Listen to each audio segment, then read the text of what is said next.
Welcome to Christ the Center, your weekly conversation of Reformed theology.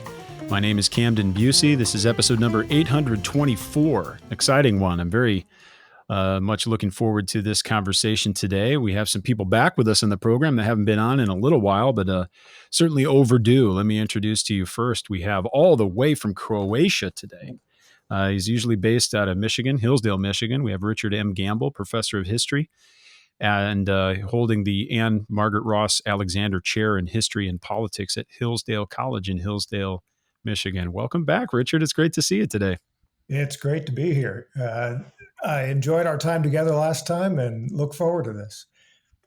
Yeah, if I recall, it must have been at least maybe 5, 6, 7 years ago, because it was when I was still recording at church before we had our previous office. So yeah, we'll have to have you back in a couple weeks and average out the delay between episodes. We'll make it happen. And we're very delighted to have you with us, and glad you can make it even all the way from Croatia on your sabbatical. So thanks for pitching in. We look forward to your contribution. We also have with us today the author of the chapter that we're going to be focusing on, Jeffrey McDonald. We've had Jeff on before to talk about Gerstner and to talk about Machen and Melvin Grove Kyle. Jeff is a Presbyterian minister, historian. He's the author of John Gerstner and the Renewal of Presbyterian and Reformed Evangelicalism in Modern America, which you can find from Wipf and Stock, published 2017. Look in the episode description for links to our previous episodes. But Jeff, it's great to see you too. Welcome back. Yeah, great to be here, Camden. Thanks so much for having me. You're most welcome. We're very glad to have you and to talk about important things. Today we're going to be speaking about William Jennings Bryan, the Roundtable Club, and religious freedom. Jeff has authored a new chapter in a book titled The Gospel and Religious Freedom. This was published recently, just this year, back in June, at least as the website says, by Baylor University Press. The title of the book is The Gospel and Religious Freedom, Historical Studies in Evangelicalism and Political Engagement. It's edited by David W. Bebbington, certainly a name many people will recognize. So take a look at that book. We'll have links in the episode description as well to find that. But before we get into the subject of today's conversation, I would like to at least introduce and make known the Presbyterian Scholars Conference. We've mentioned that before in previous episode, but looking forward, at least in terms of when we record, to meeting again in just a couple weeks in Wheaton, Illinois, on the campus somewhat, across the street somewhat from Wheaton College at Harbor House, which is owned and operated by Wheaton College, but it's a former home just right there on the main drag. And Jeff certainly is very much involved because he organizes and manages this conference. Jeff, would you mind telling us a bit about it? I think as the schedule is going to fall out, this episode will air. At least it'll come out before the conference happens. So there might be opportunity for some people to make some plans and head on over to Wheaton in time for the event. Yeah, we'd love to have anyone come and attend. It's a great conference. There's a great fellowship, and there's a lot of great papers and great book panels and great scholarly interaction. So we have, you can look up Presbyterian Scholars Conference 2023 and find my email and just email me to register. And it's you can pay the registration. It's $50 at the door, and that covers all your meals. But this year, it's a special year. It's the 100th anniversary of J. Gresham Machen's book, Christianity and Liberalism. So there'll be a special paper on that book, one paper, and then there'll be a 2-hour long plus book panel on that book. And we're going to have we have outstanding historians who are going to be discussing Machen's work. We have Daryl Hart, and we have Tim Larson, and Camden will be discussing that book as well, and many others. So just invite anyone, if you're interested, to look at the conference schedule. We'd love to have you come. We have the conference is advertised on the Conference of Faith and History website, but it's also advertised on the Presbyterian Scholars website, which is psconference.org. So I'd love to have you attend. Great, psconference.org. Yeah, it would be great to have everyone there. I'm looking forward to the 2 days or so, speaking with other scholars. I enjoy all the sessions. I've been for 2 years now, and it's a unique place. It's really a wonderful time, and even just being able to sit down to lunch and speak with some exceedingly significant Presbyterian scholars. I feel like I'm the riffraff who just snuck in, gets to eat next to George Marsden, Mark Knoll, just have lunch with them. It's I'm beside myself. So I thank you for organizing that and scheduling it. It's also a tremendous example, I think, of charitable conversation. Maybe Richard, you could fill me in on this, but I'm not a trained historian. I have a PhD in historical and theological studies, but I'm more properly understood as a systematician or biblical theologian of sorts. But I've been thrust into some Presbyterian history willingly, but I've been kind of tossed in as the OPC historian now. But in systematic theology, you're usually, when you get a bunch of scholars together, especially from different perspectives or slightly different traditions, it can often become more contentious and competitive, and the systematicians always want to, get to the bottom of things and determine exactly what's right. And I don't mean to say that historians don't want to get to the bottom of things and find precision. And certainly there's that, and rigor in the study, of course.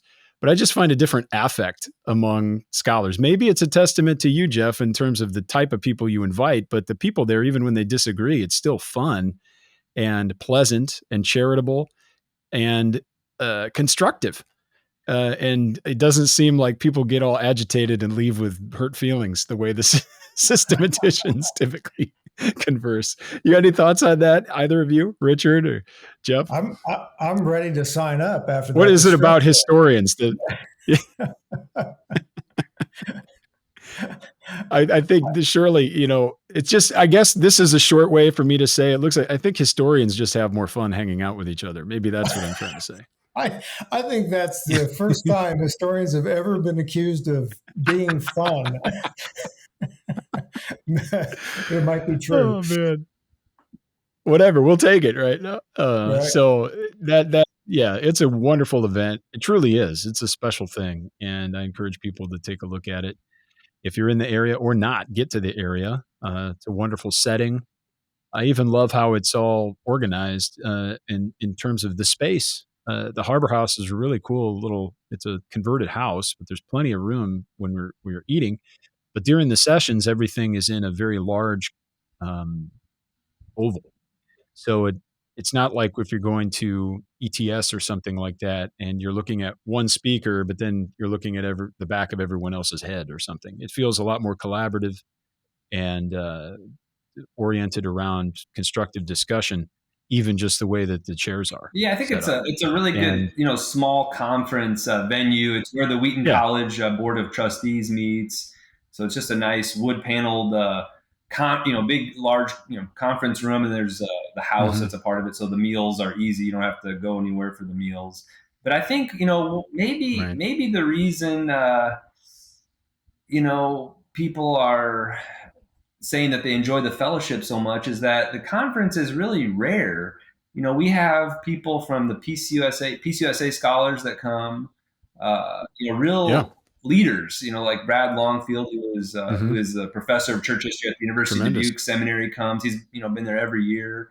And we have other PCUSA scholars come. Richard Burnett will be there from Theology Matters, and he's also working at the University of Duke Seminary now. But we have PCUSA, EPC scholars come. We have OPC scholars come. And the interaction is really good. And we've even had, scholars from the Presbyterian Church in Canada come, and we've had one paper on Mexican Presbyterian history given by the vice president of the National Presbyterian Church of Mexico. So it's really a rare opportunity to come and learn from other, Presbyterians and to just converse with each other and have fellowship and try to learn from the different presentations. I think church historians maybe have a little bit more of a desire for church unity, maybe, than systematic theologians. I'm not sure. I had one church historian tell me that one time, and that was David Calhoun, who taught church history for many decades at Covenant Seminary. He he thought that church historians were more focused on the unity of the church. But it's just a few comments there. But yeah, I appreciate that, Jeff. That's interesting. If we had Daryl on the program, maybe Richard, you've had this conversation with him where he likes to talk about splitters and lumpers.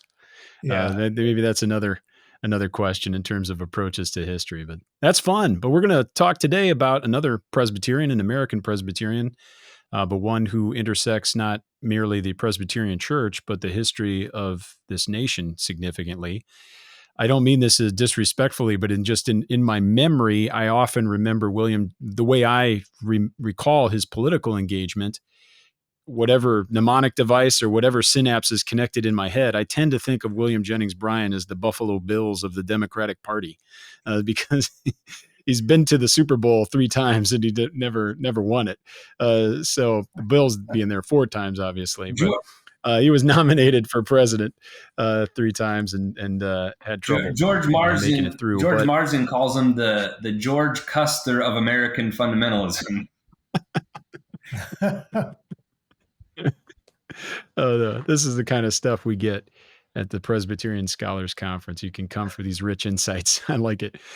So, Jeff, first off, I'd love to hear you introduce the subject. I mean, explain to us more, provide maybe a brief biographical sketch or the significance of William Jennings Bryan, but also your interest in writing about him for this particular book on the theme of religious freedom. Yeah, well, I would say for about 15 years, I, really was not very interested in Bryan. I was very interested in Presbyterian history, conservative Presbyterian history, evangelical Presbyterian history, and so really did a lot of research in those areas. And even though I was from Nebraska, I was very aware of Bryan, but not, very interested in him because I think his reputation is that, he was a famous politician, but someone who was not, a confessional Presbyterian, someone who, was not, a theologian. So I just wasn't too interested in political history. So for many, many years, I wrote on other topics and did research on other topics. I did my MA in history at the University of Nebraska at Omaha. And so there I did get a good taste of they emphasize the history of populism, especially the history of prairie populism. And so I think that was, I was a evangelical Presbyterian student there, but learned quite a bit about the history of populism. So picked that up there, but went on and did research on other things. But after I did my PhD and published my book, I was invited to a conference at the University of Notre Dame, and there were a lot of Christian historians there, a lot of evangelical historians there. Daryl was there, and there was a lot of there just wasn't a good understanding at this conference about, I felt, of evangelical populism. And for many years, I really didn't understand Bryan. But after hearing all these, historians, Bryan's ideas began to make more sense in my mind. And so when I drove back to Nebraska, this was kind of the first time I said, now I'm starting to understand more of Bryan's perspective and his populist thought.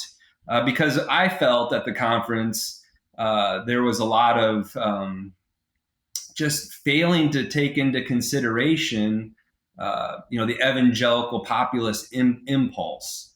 And specifically, the issue was Kristen Dumais from Calvin University and her presentation on why evangelicals, voted for Trump. And I just didn't think she brought in to that discussion the history of populism. And, my position is not a political one, but I just think that populism is just not taken, very seriously by too many evangelical historians. And so when this book topic, this is actually came from a Baylor University conference on religious freedom. I thought, well, I'm gonna dig into more on Bryan and kind of understand his viewpoint. And Bryan's often portrayed as someone who is not an intellectual, someone who is not he wasn't a professor, someone who is kind of an anti-intellectual or someone who's intellectually irresponsible. Right. But going through the Paulo Coletta 3-volume history published by the University of Nebraska in the 1960s and 70s, one of the things I noticed in there was that Bryan actually started an intellectual club. And so I took that from Coletta, and he didn't discuss it any further, but I took that and tried to research about that club and who was a part of this club and what was going on. And in doing that, I discovered that Bryan was very connected to other scholars. He had a lot of he had discussion partners who were leading scholars in their field, and he knew the chancellor, several of the chancellors of the University of Nebraska, very well. And so this chapter, I think, presents Bryan as far more intellectually engaged than historians have previously realized. And so that's what the chapter is about, and how these conversation partners he had in this intellectual club kind of helped shape his ideas on religious freedom. He became very concerned about what was going on in the universities, and he became concerned that students were that their faith was being undermined, in the universities. And so, my chapter tries to present his concerns and what he tried to do to stop that. There's so many themes that are applicable to the present day. And Richard, I'd love to hear also your take on this in a minute, especially being a professor at Hillsdale, which certainly has a great reputation for seeking intellectual rigor and freedom from the government influence and whatnot. But Jeff, what are some of the reasons, especially for people that aren't familiar with Bryan's background and some of the contextual items, the historical context of his life? What are some of the reasons why he's known potentially as a anti-intellectual of sorts? Perhaps is it largely revolving around the Scopes trial? Yeah, I think the Scopes trial is the main reason. Some historians, really hold that his performance there was not very good. But what I try to He was the attorney representing the case. Yeah. Correct. Yeah. And so, many attorneys or scholars will say, well, why would you testify when you're the attorney, in the case? That's really not a good legal move. So, I think there's various criticisms to be made of Bryan, at the Scopes trial. But what I'm trying to do here in this chapter is just provide added context. There's more to the story here. And one thing that's often forgot, people criticize Bryan, for the Scopes trial and that he performed, very poorly. But oftentimes it's not mentioned that the textbook at issue in the case, did teach eugenics. So that issue doesn't get brought up. Mm-hmm. Richard, what is your experience with Bryan? Do you intersect here? Yeah. And as Jeff knows well, the popular impression of William Jennings Bryan comes from the movie Inherit the Wind and from the play that was based on. And if you look at teachers' manuals for secondary school teachers for American history, they still consistently recommend showing Inherit the Wind as a way to teach the Scopes trial, which is about the worst thing you can do to understand the Scopes trial. And that film actually is more about the Red Scare of the 1950s than it really is about what was going on in Dayton, Tennessee. And what comes out of that film is a portrayal of an ignorant, fundamentalist country bumpkin who couldn't hold his own intellectually against the big city elites, the newspapermen, the editors, the defense attorneys. So that's hard to fight against, that popular impression. But if you take time to look at the trial transcripts, and they were published right after the trial and are available on Google Books and elsewhere, and you start going through that page by page, a very different William Jennings Bryan emerges from that. And I might not have said what he said, but he was not a literal 6-day creationist. He was funny, smart, could think on his feet, and responded to Clarence Darrow as well as anybody probably could have. And he, of course, had the I was going to say the audience there, but the people at the trial were clearly on his side. And as a populist figure, he had millions and millions of Americans on his side. And I'd like that Jeff is drawing that out about him, and our failure today to understand a figure like Bryan. It would be hard to come up with a parallel today. Trump is an interesting comparison. Two very different people, but how there could be a massive movement that takes the elites by surprise, and the elites are left scratching their heads and don't understand this phenomenon. That's the kind of figure Bryan was, with this massive public following, and tried to speak for small town America, tried to speak for the integrity of the family, of the local school system, of self-government, local self-government. And I think that's where that religious liberty question comes up too. Tell me about some of the background of Bryan. I was interested to find out he was born in Salem, Illinois, which is, I drive by a couple times a year when I go down to Southern Illinois to go hunt. I'm going down there probably next week, so I'll have to stop by and see if there's any historical markers or anything I can follow up. But what does William Jennings Bryan's background perhaps enable him to do, or how maybe I should say it this way: how did his background inform him or enable him to become what he eventually became?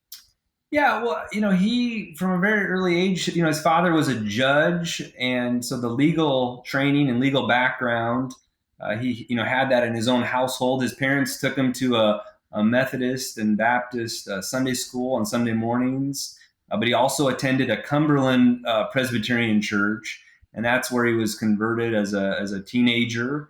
And he said that the Sunday school superintendent of that church was the greatest Sunday school superintendent he ever knew, and so he was really thankful for his training in that church and the Christian education he received there.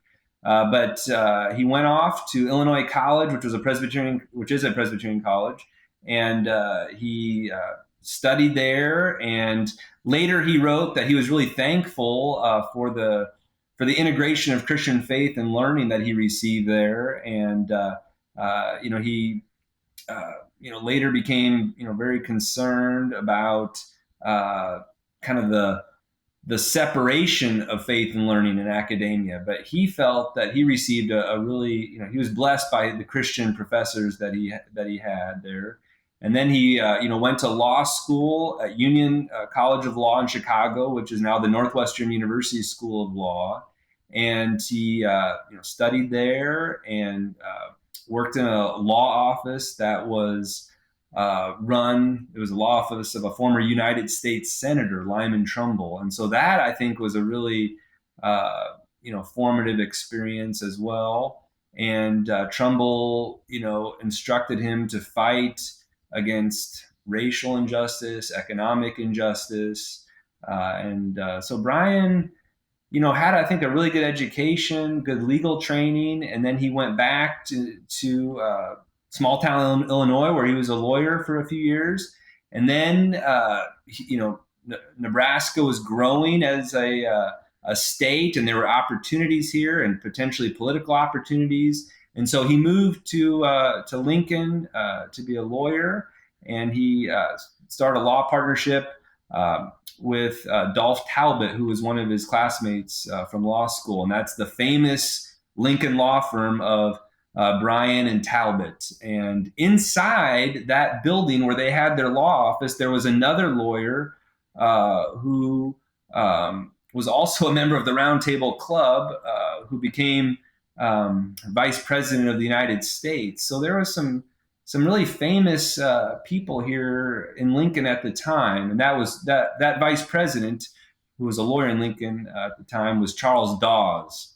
Another person in Lincoln at the time who was kind of in this mix was not the time general, but John Pershing, and then also Roscoe Pound, who was one of Charles Bessie's students. Roscoe Pound got a PhD in botany from the University of Nebraska, and later became the longtime dean of Harvard Law School. So there's a lot of interesting people coming out of Lincoln in these years. But yeah, Bryan becomes a congressman, and he, gains, more knowledge as a congressman, and then he delivers his famous speech in 1896 at the Democratic National Convention, 36 years old, and it is just a blockbuster speech. It's probably one of the greatest political speeches in American history. And Bryan is then nominated for the presidency, and he's still, to this day, the youngest person ever nominated for the presidency. So just an amazing political, very famous political career, and he's very, very influential within Democratic Party politics for many decades. That Round Table Club really intrigued me, Jeff. And there are so many organizations like that in the late 19th century that are really vibrant, especially in the Midwest, a really vibrant intellectual culture, reading groups, discussion groups, and that's a whole subject in itself. But the membership of that, I'm intrigued by it. And when I came to E.A. Ross, I just about fell over because, as you rightly say there, E.A. Ross was one of the most prominent American sociologists, and he was widely read in America, taken very seriously, but he was one of the ugliest eugenicist, racist.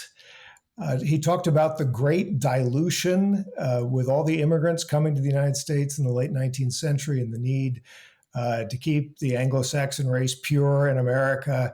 And I love these unexpected meeting points, these where you have a figure like William Jennings Bryan and E.A. Ross as members of the same club and talking face to face. I would have loved to have been there. And I wonder, Jeff, if there are other figures like that. It's part of the messiness and complexity of history that keeps it so interesting and alive. Yeah, the Ross participation in the Round Table Club, I think, is really interesting. Unfortunately, I looked and looked, but I haven't been able to find. They didn't record their discussions, in the club, and there's no papers of the club. The only thing that we get is from Ross's autobiography. He talks about, Bryan making this one comment about, seeing evolution is not just a scientific issue, but one, that involves all of society and the welfare of society. So, Ross was one academic, a leading academic who was a part of this club that Bryan started. And then we also have Charles Bessie, who is really one of the nation's leading botanists and later becomes president of the American Association for the Advancement of Science. And so, Bessie is a part of this club, and Bessie has more modernist views. And I think that was concerning, to Bryan. The other connection that Bryan had with Bessie is that Bessie was his neighbor. But Bessie, had different political views from Bryan. But, we don't, like I said before, we don't have notes of what was being said, at the meetings. We just know that Bessie was, a part of this club, and I'm kind of speculating that this is what caused Bryan to be very concerned. Concerned about the strict separation of science and faith. And there is one existent letter that Bessie wrote to a friend in Kansas where he talks about Bryan, and that's in the University of Nebraska archives. And he talks about Bryan as a friend, but not someone whom he trusts, because he doesn't think Bryan is very wise, politically. And so we get some insights there, but I wish there was more, but there's only limited information. The other, leading academic who was a part of it was the chancellor of the University of Nebraska, who's a very interesting person, James Canfield. And Canfield really had a populist understanding of a university and really maintained that. And he was really the most formative chancellor of the University of Nebraska at the time. But Bryan, from what I can tell, really agreed with that approach that Canfield had in terms of the university belonging to the people. And if that's the case, then Bryan argued, the university cannot undermine or attack the faith of the people.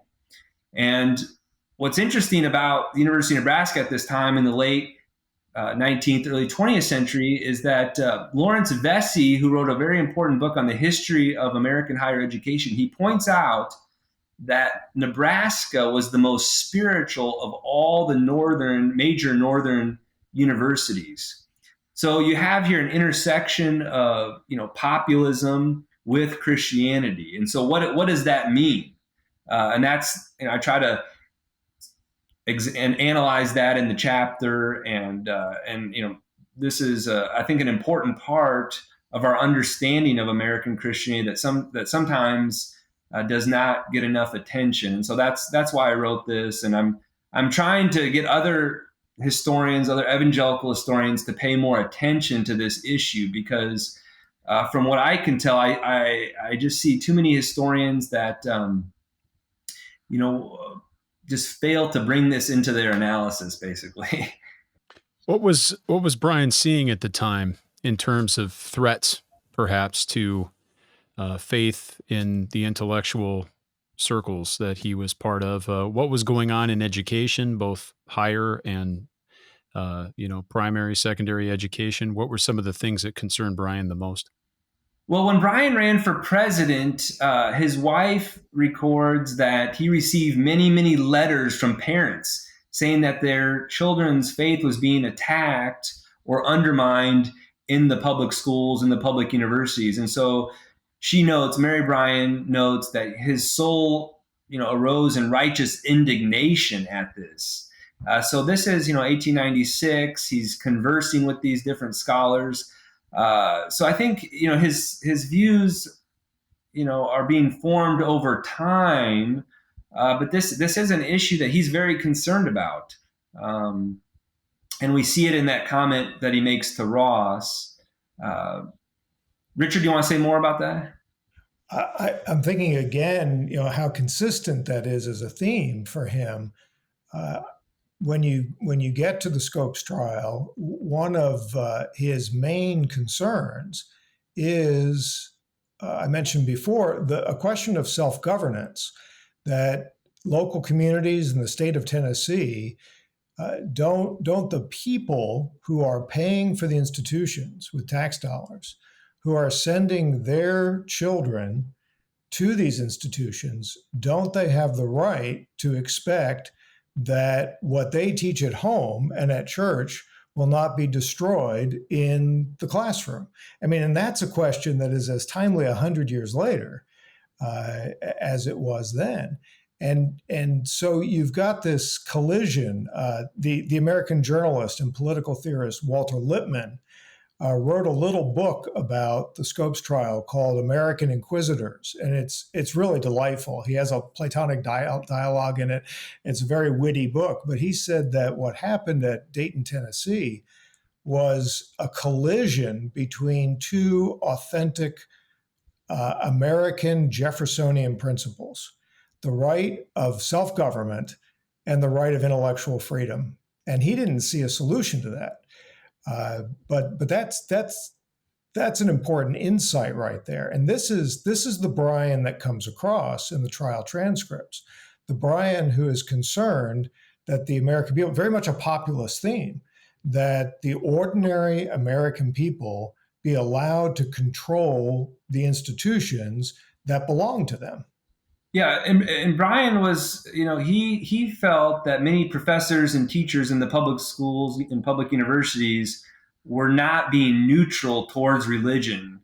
He felt that there was a crude scientism, that existed and was being foisted upon the students, and they were denying, the supernatural. And so that's what he was very concerned about. And I think where, it can be traced back to is in these relationships with, different scholars from the University of Nebraska. If you look at Charles Bessey, the botanist, the professor of botany there, he held to a very tight, strict separation of faith and science. And, he had a modernist perspective on Christianity. And so I think that relationship, helped form some of these beliefs he had. He just felt that if taxpayers were going to pay for these schools, that they should not be attacked. Their faith should not be attacked or undermined. Brian believed that the atheist and agnostic and the Christian should all, be the same legally. And he believed that if atheism was, going to be taught, it should be taught in separate atheist schools. This is what he actually maintained. So, he is a very influential, figure on these issues of education and faith. And I think many of the issues that he dealt with are still with us today. Perhaps, pulling some of Brian into the present, as you just mentioned there. What do you have any sense in how Brian might respond to, the secularizing trends? Obviously, he was dealing with modernism and what we saw in the Presbyterian. Well, we know about the Presbyterian conflict of the early 20th century. There's so many themes here that overlap with Machen and Brian, and was familiar with Machen. What might Brian say when the populists, if the populists, the majority of people paying for the schools were indeed atheists? Does he have any consideration for that and how he deals with things if the tables were turned from his perspective? Yeah, it's interesting. One of the things Brian points out is that the Christians should teach Christianity in Christian schools. So he, I think, had a certain level. But did he think that as separate from public schools? Yeah, I mean, I'm curious. there is a certain level of fairness, that Brian had, and he really did believe that people should have freedom of thought, freedom of religion.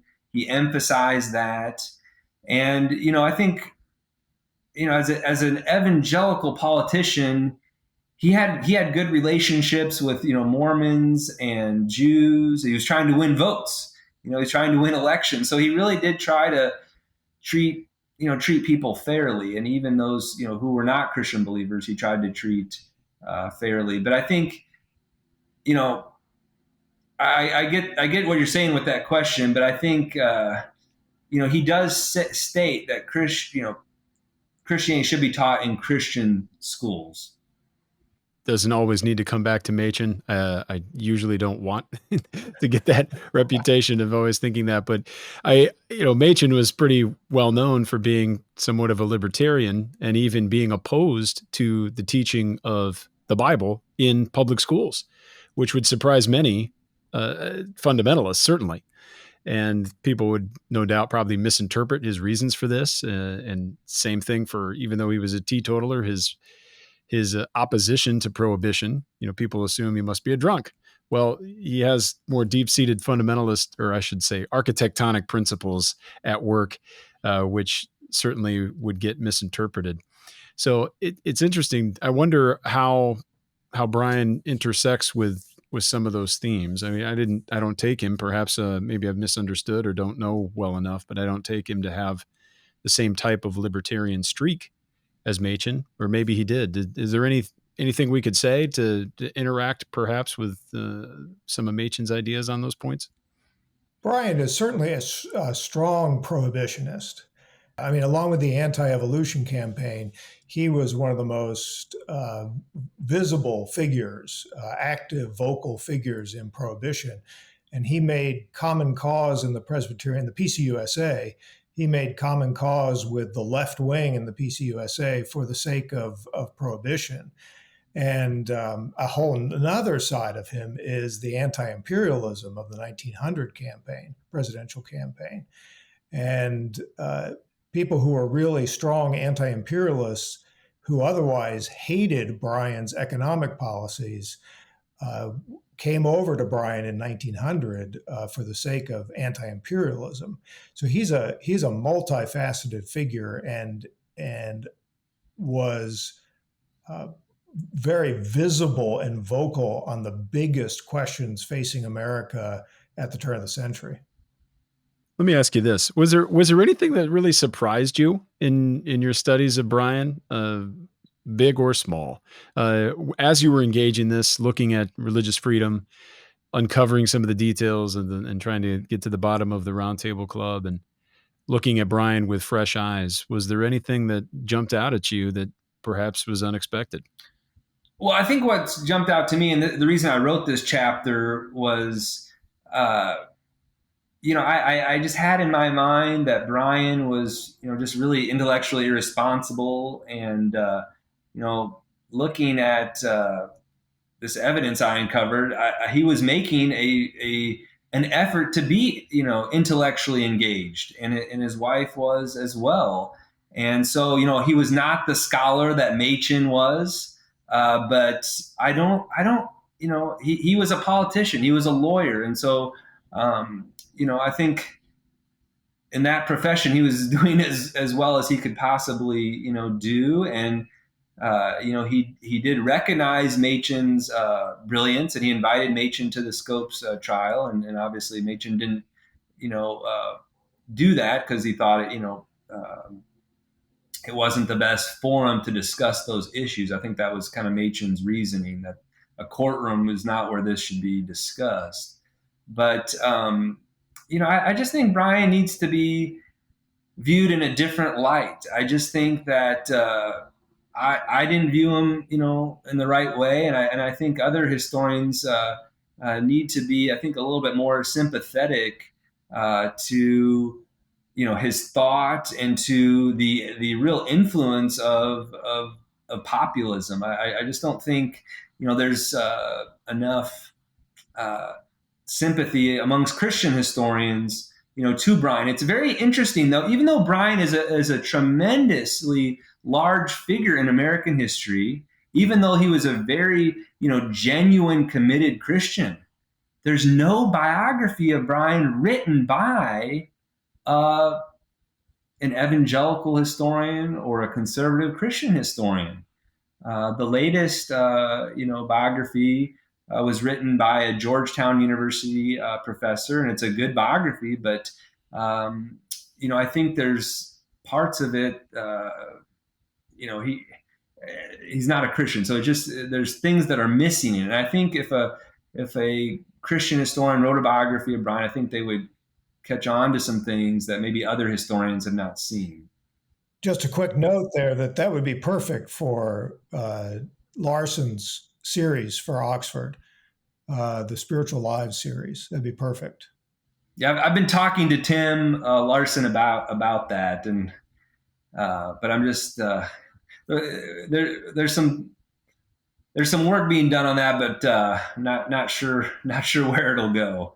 But it just seems odd that even though Bryan is this great evangelical conservative Christian figure, there's just not a biography of him done by a Christian historian. It just seems very strange, and I think it goes to this issue of Christian historians not giving enough attention to prairie populism, evangelical populism, there's a very interesting history done of South Dakota populism in the late 19th century. And at the very end, the historian that wrote it from the University of South Dakota points out how this populist movement is really fueled by the conservative Christian beliefs of the South Dakotans who participated in it. And it's just, I just think it needs to be understood at a better level. And I think there are some ties between this kind of prairie populism, this political populism, and conservative Christianity. I think we see it in some conservative United Presbyterian theologians like James Orr, who is very against the elites, or maintain that the everyday Christian had better spiritual insight than the academic theologians. And Thomas Whitelaw, another leading evangelical United Presbyterian scholar, held to the same view. So what does this populist viewpoint, what does it mean for Presbyterianism? I think that's an important question that needs to be asked. I think Machen had some sympathy with this. I think that's, he wanted to, he wasn't, committed to just the East Coast. He went to North Dakota to try to share his message there too. I think there's just some interesting connections here between populism and conservative Protestantism that need more analysis. Might be interesting for someone to take an afternoon and tally up all the religious or political figure biographies and see and plot them on a map and see how many tend toward the coasts versus the supposed flyover country. It'd be just, I don't know, it'd be an interesting graph. Maybe that would lead to some further conversations and some more attention on some significant figures that haven't been given their due. There's a really important effort right now to revive Midwestern history. The original Mississippi Valley Historical Association and Journal was truly that. It was a Midwestern journal, and that was destroyed. And there's a great movement by a South Dakotan to revive Midwestern history, and they would. There you go. Yes, absolutely. The Good Country. Go ahead, Jeff. Say more about that. They have a new historical association that meets every, early every June. Yeah, just John Lauk up in Sioux Falls. He teaches at the University of South Dakota. He just points out how, amongst historians, the emphasis is put on the coast, the West Coast, the East Coast, and also the American South. There's a lot of Southern historians. But Midwest history, he says, has really been de-emphasized. And he says that's a real shame because of the importance of the Midwest in our country's history. And he discusses all of that and analyzes it in this book and just really shows how important the Midwest is in our nation's history and all the advancements. In many ways, the Midwest is the most advanced part of American civilization. He makes that argument in this book. If it wasn't for, two people from Illinois, we may not have won the Civil War. So there's just a lot of, important things that John points out in this book on that topic. As a person from Illinois, born and raised, I appreciate that comment, Jeff. And Brian's from Illinois. Yeah. Yeah, exactly. Salem. Yeah, right there off I-57. So interesting. Ronald Reagan as well. Barack Obama. There's all sorts of interesting connections with Illinois. But the Midwest as a whole, that I'm very excited. You just added another excellent book to my list of books that I take too long to read. So I'll have to pick that up and certainly have a link to that in the episode description and follow up. We can do a revisitation, take it back up and dive down more into Midwestern studies. We've had some, there've been a few Midwest focused addresses at the Presbyterian Scholars Conference. I believe just last year, there was one on the Dutch influence, the Midwest and Grand Rapids influence of Calvin grads going off to Princeton. So that was an interesting topic, and there's a lot of interaction. Ken Stewart did that one, and there's a lot of interaction with some other themes, but more scholarship on the subject, I think, is certainly warranted. Is Bryan? How much is Bryan forever just ingrained or linked with Nebraska versus I don't know. Some people seem to be more regional. Obviously, Bryan was a national figure, having been the Democratic nominee 3 times over. Would you characterize him more as an American or a Nebraskan? Maybe this is a very South Carolina way to think about things, or a Virginian way to think about things from the 19th century. But what might you say? How might that be applied, or how might those categories really not apply to Bryan? Yeah, I think he's generally known as a Nebraska figure, someone who's young adult life was formed here, and he became famous here. He did retire to Florida. So I think in the 19 teens, he moved to Florida. His wife had some health issues, so they moved down there. But yeah, I mean, he's a famous Nebraskan, and we've never had a president. He's the closest that we've come to having a president. But yeah, I think he was also U.S. Secretary of State from 1913 to 1915. So that's a very prominent, position, for a, very solid, Christian to have. And he's a Christian statesman. And so, yeah, I think he's more influential than we realize. He wasn't a perfect person, and he had his issues, and people may have political disagreements with him, and so on and so forth. But I do think he genuinely cared about people. I do think that, and he cared about the common person. He cared about what farmers were going through. He cared about he really did. He had love for people, I believe, and so I think he's an important American figure, and someone I think that we need to look at. I think maybe for the OPC, I know you have OPC listeners, so in many ways, Bryan is not the ideal Presbyterian.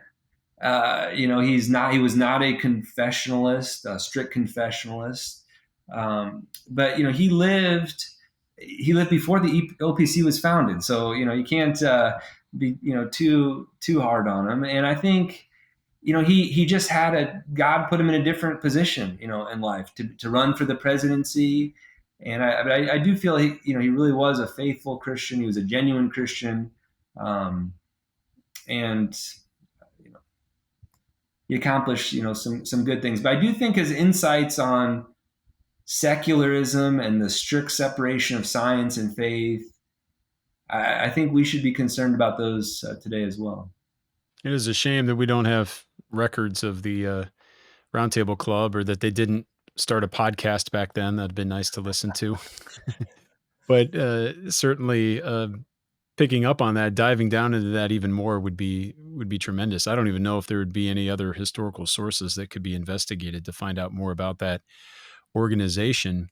Did you find any, or are you aware, maybe this is a little bit of a takeaway for people, that we can learn some things from this chapter and apply them to our own lives, perhaps? Did you find any other historical analogs to the Roundtable Club? We talked about the League of Evangelical Students, which is perhaps tangentially related. And then I guess following up on that, are there any present day efforts to do the kinds of things that Bryan was trying to accomplish with the club? Yeah, I mean, I think reading, book clubs, reading clubs, those are somewhat similar. But I think, to Richard's point, I think those were much larger things in the 19th century that just aren't emphasized today. There's a lot of other distractions, but I just, Paolo Coletta, who is a historian at the U.S. Naval Academy, in his biography of Bryan, he points this out, and I just thought it deserved, further analysis of what was going on and who was participating, and so I thought, I should try to do that and just try to understand how that club may have formed Bryan's view. So that's what I was doing, in the chapter, and just want to encourage, listeners to check it out if they have the opportunity. Well, sure. And perhaps those are other ways that we can learn a lesson from Bryan, not only to revisit and understand Bryan on his own terms in his own context, rather than bringing to the fore popular cinematic depictions of him that may or may not be accurate, but also learning perhaps something from his example. It was interesting to hear of Bessie, the botanist, who had a very, was a modernist approach to things. And maybe Bryan, not being a strict confessionalist, but also being known as a fundamentalist rather than a liberal, is interacting regularly with people of that sort. That perhaps is something that we can learn from, that we can have regular scholarly, intellectual conversations in good faith with people with whom we may disagree, even sharply. That's something that seems to be missing in popular culture. There's all sorts of other things we could open up perhaps on another day. We don't have much of a public square anymore. We don't have a way to have an open exchange of ideas, but there's also, for technological and sociological reasons, there's all sorts of echo chambers, tribalism. There's a lot of factors involved. And perhaps Bryan has become the victim of some of those effects after his passing. But it's certainly a reminder to us, I think, to look at things more honestly, with open eyes, and to investigate them, again, within the historical context and on their own terms, rather than bringing our own ideas to the study in advance. I think what's at issue here is that many historians, Christian historians, they view Bryan's performance at Dayton as something, so bad that it totally injured the conservative Christian movement. And so Bryan, is not someone who they really want to look to. But what I'm trying to say here is that there's more to the story. And I think some of Bryan's concerns are very legitimate and something that we need to think about today. I appreciate that. People can find the chapter to the book. Certainly, we'll have it posted, a link to that in the episode description. But the title of the book is The Gospel and Religious Freedom, published just in June, just this summer, by Baylor University Press, and it's by our guest today, Jeffrey McDonald. And check out Jeff's other books as well, a book on John Gerstner and the Renewal of Presbyterian and Reformed Evangelicalism in Modern America. And I do also want to thank Richard Gamble for joining us today. He's authored many, many different books and articles, and we'll have links to many of those in the episode description too. But this has been really fun. I appreciate both of you joining me, and look forward to continuing the conversation into the future. But thanks so much, brothers. Yeah, thanks so much, Ken. Really appreciate it. Yeah, you got it. Visit psconference.org for information on the Presbyterian Scholars Conference, hillsdale.edu for information about Hillsdale College, beautiful location I just visited a week and a half ago. You can take a look at that wonderful place, also a bastion of religious freedom and doing things independently and being unashamed about it.